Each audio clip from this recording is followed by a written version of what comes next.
Hello everyone, in this video I'm going to discuss my first game of the 44th National Team Championship 2025. The basic purpose of this video is to give you a complete insight of how to analyze your game and how players think during the game of chess. I was playing with the black pieces and my opponent was Grandmaster who was having the rating of 2514. I was not really able to upload any kind of content from the past 7 days because I was busy playing the national tournament, which was actually kind of fun. But now I'm going to give you a complete analysis of all the games, so it's going to be very much fun, starting with the game number 1. So let's begin. So I'm playing with the black pieces. My opponent is a Grandmaster having the rating of 2514, and he opened the game with 1d4.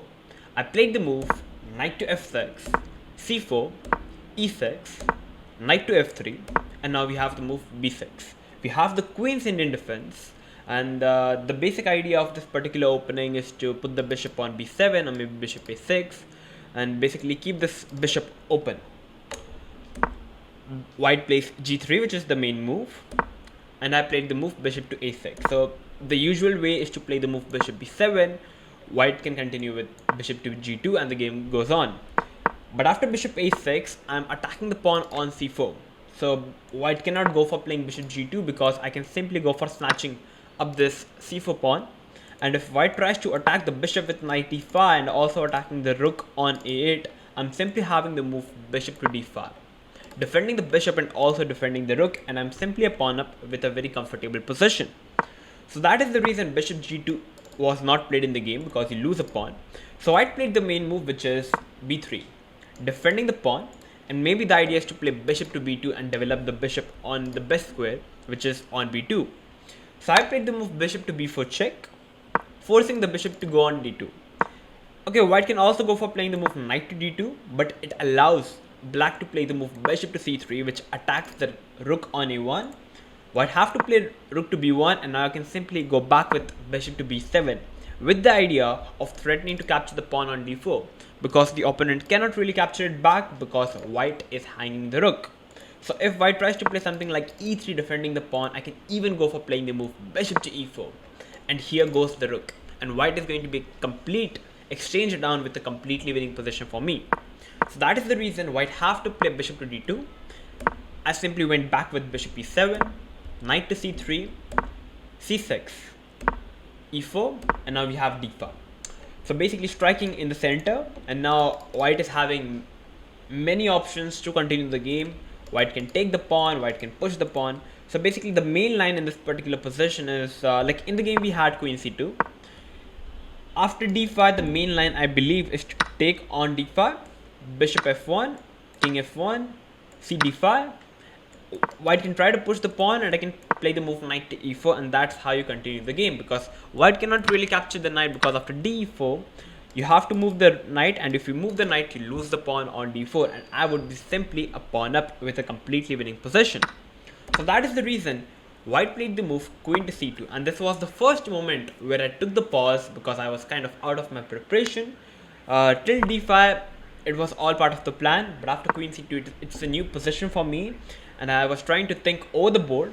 So after queen c2, I thought that now white's idea is definitely to push the pawn. So I decided to capture on in the center with d cross e4, knight cross e4, and now I played a very interesting move, which is c5, and it is actually the best move in the position. At the first glance, it looks like a very very risky move, because it opens up the diagonal from h1 to a8, and maybe there could be some ideas with bishop g2, moving the knight, putting some pressure on the rook, but nothing is happening actually. So after c5, opponent played the move dc5, because if you don't really take on c5, I'm simply going to capture the pawn back on d4, and I would be simply a pawn up. So white decided to take on c5, and now if I try to capture with the bishop, white would be pretty happy to capture the bishop with the knight. And after bc5, you will see that white is having the bishop pair. White can simply play bishop g2. White is having the bishop pair. My pawn structure is much bad. c5 pawn is a bit weak because it's an isolated pawn. There is no pawn on d or the b file which can protect the pawn. So yeah, I would say this is already better for white. So that's why capturing with the bishop doesn't make any sense. So after dc5, I played the best move, which is actually bishop to b7, simply coming back with the bishop, attacking the knight. ignoring the pawn. Basically, now white can no longer capture the pawn on b6 as well, because I'm simply threatening to capture the knight on e4. And if white tries to capture on f6 first, I can capture with the bishop, which attacks the rook on a1. And if white tries to capture the pawn, I can capture the rook, which is pretty good position for me. And it not only attacks the rook, but it also attacks the knight on f3. So many things are collapsing for white. So that is one of the reasons after bishop b7, the opponent decided to play the move bishop to d3, which is the best move. And after bishop d3, I believe the position is practically good for me, because the bishop generally belongs to g2 square. But as the bishop has come on d3, this particular diagonal is extremely vulnerable for white, and I'm having already a good time. So I wanted to play the move knight d7, but I thought maybe white can play some sort of b4, defending the pawn. I can try to capture it, but maybe white can even push, white can even play e3, and I was not really sure what is happening. But actually at the place of knight d7, I could have simply went for the move knight to a6. Though it still allows b4 because the pawn is defended, but I can still take. And like white cannot really take, because after knight c5, you see the pressure on the knight on e4 is too much. And if you take on c5, I can simply take on f3, which attacks the rook and also attacks the knight, and I'm simply winning a piece and completely winning possession. So like for example, if b4 takes if b5, I can simply jump with the knight on b4, attacking the knight, bishop and the queen. If bishop b4, cb4, and the position is pretty fine for black, maybe after short castle, rook c8, I can simply put pressure on the pawn on c4 with having a very comfortable position, which should have been the move, but instead I decided to play the move bc5. So basically the idea of bc5 was like, I thought that the d4 and the b4 square are going to be extremely weak, so I can simply play knight c6 and simply put my knight on either of the square, and I would be having a very comfortable position. White decided to castle up. I first developed my knight at the place of castling up. White played the move bishop c3. We have knight to b4. Now the bishop is kind of forced to take the knight, or else I'm going to capture the bishop, because it attacks the bishop and the queen. Bishop b4, cb4, and I personally felt the possession is already pretty fine for me, because now I'm the one having the bishop pair. The bishop on d3 is kind of misplaced, which actually belongs on g2. So I was feeling pretty good. We have c5 now. So c5 is definitely a very strong move, and if white would have played some slow move like rook c1, it would have already been better for me after short castle, because okay, short castle is a bad move, because after knight f6, bishop f6, I'm losing the pawn. But okay, I can simply play a fine move after rook c1, like maybe simply moving the queen on a5, just trying to get the rook into the game, and the possession is pretty fine. So white decided to play the move c5, which is actually a very interesting move, with the idea of playing bishop to b5 check.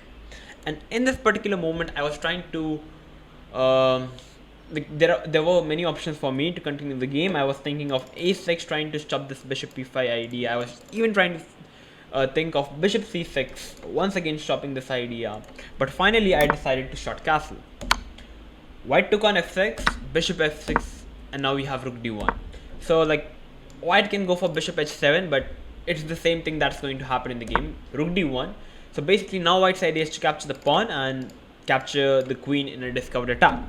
I played the move queen c7, allowing bishop h7, king h8, the bishop goes back, takes, because if the bishop stays over here, I can even play g6. Like for example, currently the knight is hanging on f3. For example, if we have knight d2, I can already play g6, and the bishop is trapped. You have to take queen g6, and after queen h7, the position is already completely winning for me, because light squares are extremely weak. I'm already having a complete piece up with a completely winning position. So that is why we have bishop e4. I traded off the bishops and took on c5. So material wise, the position is even. I believe my bishop is much better compared to the knight on f3, and I'm already having a better position, because the b4 pawn already stops both the b3 and the a2 pawn at the same time, and I was already having a very comfortable position. White played the move rook to d7, getting in with the rook. I decided to play the move king g8. Why king g8? Because in this position, for example, if I try to play any random move, for example, like maybe a5. After a5, white is already having a very strong move, which is rook f7. because I cannot really capture the rook because my a8 rook is hanging. So this was the complete idea of rook d7. So I was kind of forced to play king g8, which also helps in the end game to get my king closer to the center, which also protects the pawn on f7 at the same time. We have rook f to d1, and now I decided to play the move a5. So the idea is to use this particular rook on the a file by pushing a4, takes checks, and trying to activate this rook like this. White decided to play the move knight d2, realizing the knight on f3 is absolutely doing nothing. So knight d2, a4, queen f3, and after queen f3, white's idea is definitely to play knight e4, attacking the bishop and the queen. So there were many options once again for me. Where should I move the queen? I was thinking of playing queen c2, getting in with the queen, but I was not really liking the fact of knight e4, which is attacking the bishop. For example, if I try to play bishop c3, which I thought in the game, maybe knight g5, maybe there could be some ideas of taking on f7. I was not pretty sure because at the same time, I was not really sure, and also at the same time, my time was getting low. So I decided to play the move queen to f5, which I personally feel like a very good practical decision. Kind of forcing the queen trade, or else I'm going to get the initiative by taking on b3, getting in with the rook. So we have a queen trade, and after taking on f5, you see the e4 square is already covered by the pawn, and I'm already having a very comfortable position. We have knight to c4, I took on b3, we have rook to e8, and now we have knight to e3. After rook e8, it looks like black is allowing white to play the move knight to d6, which attacks the rook and the pawn. But the idea is to simply get in with the rook, because if you try to capture the pawn on f7, for example knight f7, it allows me to get my another rook on the second rank. And now white is kind of forced to defend, and now I can just be the guy to even just trade off the rooks. Trade off the rooks like this, and the position is winning, like takes, and the knight is actually trapped on f7. So instead of this, white first went back with the knight. I jumped in with the rook a2 because I thought I wanted to play rook a3, but white can play rook b1. I can simply defend the pawn. Rook a2, I believe, is much better move because you cannot really capture the pawn on f5 because of rook e2, which attacks the pawn. You have to defend it back, and simply rook a b2, capturing the pawn, and I'm already in the driver's seat. Can put pressure like this, having this passed pawn and a completely better position. So instead, white played the move rook to d2, and I finally decided to trade off the rooks, play bishop to g5, trade off the minor piece. And this is a completely drawish position. And yeah, material wise, it's also even. So we have rook to e3. So it's actually like there are many ways to draw the position. In the game, I played the move rook to c8, keeping an open file. It's actually a draw to take the trade off the rooks, but I was not really sure because how shall I continue? Because I was thinking of g6, king f2, king g7, king f3, king f6. Okay, maybe king e2, king f6, king d3. And I was not really sure how to play king e5, king c4, and I was not really sure. I thought that maybe white is winning because of capturing the pawn and making the queen. But it's actually a draw after king e4, king takes, king e3. And if white tries to perhaps move the king somewhere, I can even play g5. White needs to be the one precise. King c5 is one of the move. Like g5, b4, f4, takes, push, and both the players make the queen at the same time, and it's a draw. It's possible to calculate it. It's not really that much hard, but I failed to do so. I played the move rook c8, keeping the rooks on the board, king f1, g6, and trying to get the king in the game. And now we have a check, and now my idea was to play rook e4 all along, but I thought after king d3, king over here, maybe he can take and play king over here, and that's losing for me because he can capture the pawn.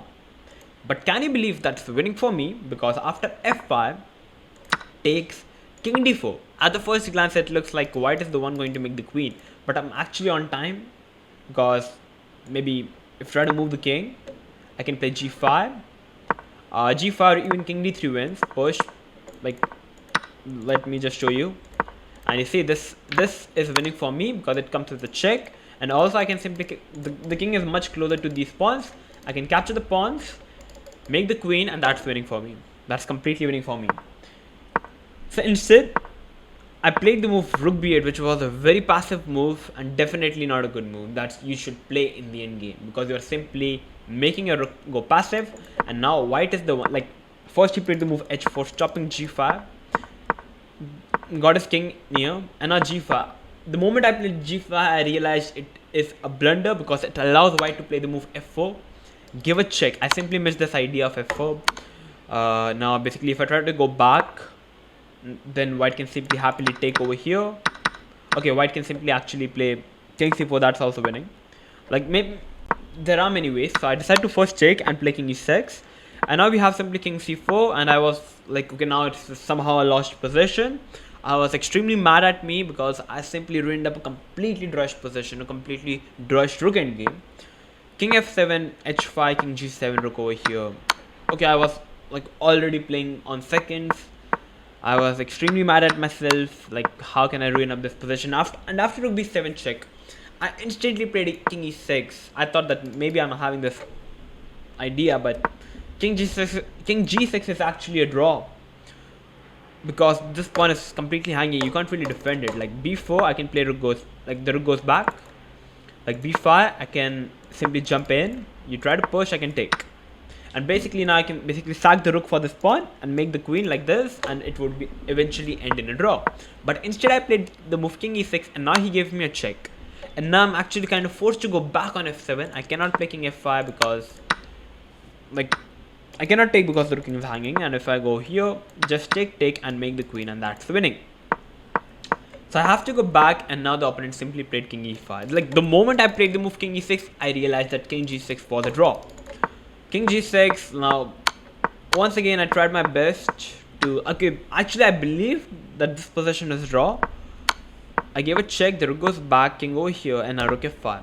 Defending the pawn, the king goes over here, And I was like, okay, maybe it's a draw. I can sack the rook for the pawn, and I can just try to make the queen. But can you believe it? The king is actually on time to catch up this pawn. Push. And after king c5, I actually resign because nothing is happening. Like, push. Like, if over here, white can simply pull it back, and this is losing for me. And okay, if I just go back a bit, like, if I just try to get it slowly, but still it's losing. Yeah, I'm just completely losing the pawn. So that's the reason after king c5, I decided to resign on the move number 68, which was a complete heartbreaking for me, just losing a completely drawish rook endgame. It doesn't matter if my opponent is even a grandmaster. Losing a completely drawish rook endgame is just insane. So I was kind of furious at myself, but okay. Yeah, okay, but eventually I played a good game, I believe. Like, the accuracy was around 86%, my opponent's accuracy was 95%. But definitely I could have played better. But that's it. Yeah, I lost the first game, and my whole team lost the game by 4-0, because all the opponents were Grandmaster, and definitely the players played better than us. So yeah. So this was the analysis of the game number 1. I hope that you guys have enjoyed it. And definitely you guys can definitely try out this particular opening with the black pieces, which is the queen's Indian defense accelerated variation, maybe, I don't know, the Nimzowitsch variation, bishop a6. And definitely it's a very interesting and a very solid opening to play with the black pieces. Definitely I'm also going to make a video on it, on this particular opening, the queen's Indian defense. So I hope that this analysis was very insightful. If it was, make sure to like and subscribe. I'm definitely going to come up with more game analysis like this, because many more rounds are pending from 2 to 9. It's going to be fun. Thank you for watching. I'm going to see you soon. Bye bye.